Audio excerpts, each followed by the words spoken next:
بسم اللہ الرحمن الرحیم۔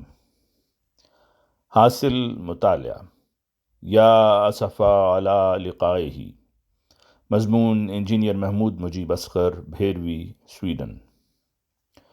امت کے آخر میں بھی احمد۔ سورہ فاتحہ کی تفسیر کرتے ہوئے حضرت مسیح موعود علیہ الصلوۃ والسلام نے ایک جگہ فرمایا ہے، نیز سمجھ لیجئے کہ اللہ تعالیٰ نے پہلے اپنے الفاظ الحمدللہ رب العالمین میں اپنی حمد بیان فرمائی، پھر اپنے کلام ایاک نعبد و ایاک نستعین میں لوگوں کو عبادت کی ترغیب دی۔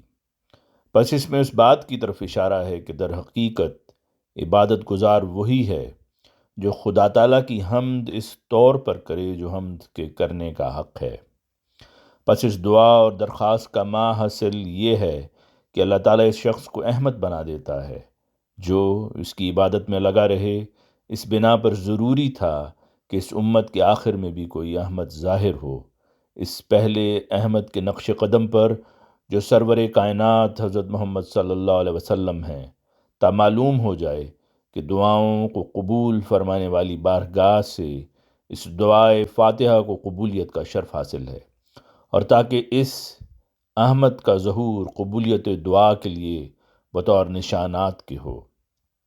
یہی وہ مسیح ہے جس کا آخری زمانہ میں ظہور کا وعدہ سورہ فاتحہ میں بھی اور قرآن کریم میں بھی لکھا ہوا ہے۔ بحوالہ تفسیر مسیح موعود جلد اول صفحہ 1222۔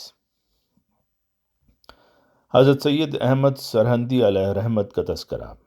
فرمایا، سید احمد صاحب سرہندی کا ایک خط ہے جس میں انہوں نے بتلایا ہے کہ اس قدر احمد مجھ سے پیشتر گزر چکے ہیں اور ایک آخری احمد ہے۔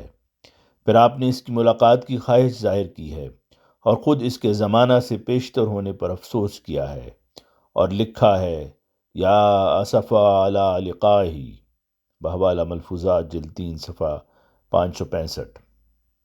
حضرت مولوی نور الدین بھیروی رضی اللہ عنہ نے حضرت صاحبزادہ مرزا شریف احمد رضی اللہ عنہ کے خطبہ نکاح میں فرمایا، اس زمانہ میں خدا تعالیٰ نے ترقی کے واسطے بہت سے سامان بآسانی مہیا کر دیے ہیں۔ دیکھو، خدا تعالیٰ کا معمور ہمارے سامنے موجود ہے اور خود اس مجلس میں موجود ہے، ہم اس کے چہرے کو دیکھ سکتے ہیں۔ یہ ایک ایسی نعمت ہے کہ ہزاروں ہزار ہم سے پہلے گزرے جن کی دلی خواہش تھی کہ وہ اس کے چہرہ کو دیکھ سکتے، پر انہیں یہ بات حاصل نہ ہوئی، اور ہزاروں ہزار اس زمانہ کے بعد آئیں گے جو یہ خواہش کریں گے کہ کاش وہ معمور کا چہرہ دیکھتے، پر ان کے واسطے یہ وقت پھر نہ آئے گا۔ بحوالہ خطبات نور صفحہ 238 239۔ ہزاروں ہزار جو پہلے گزر چکے ہیں اور جن کی خواہش تھی کہ احمد مسیح الزمان کے چہرے کو دیکھ سکتے، ان میں حضرت سید احمد سرہندی علیہ رحمت بھی شامل تھے جو مجدد الف ثانی کے نام سے مشہور ہیں۔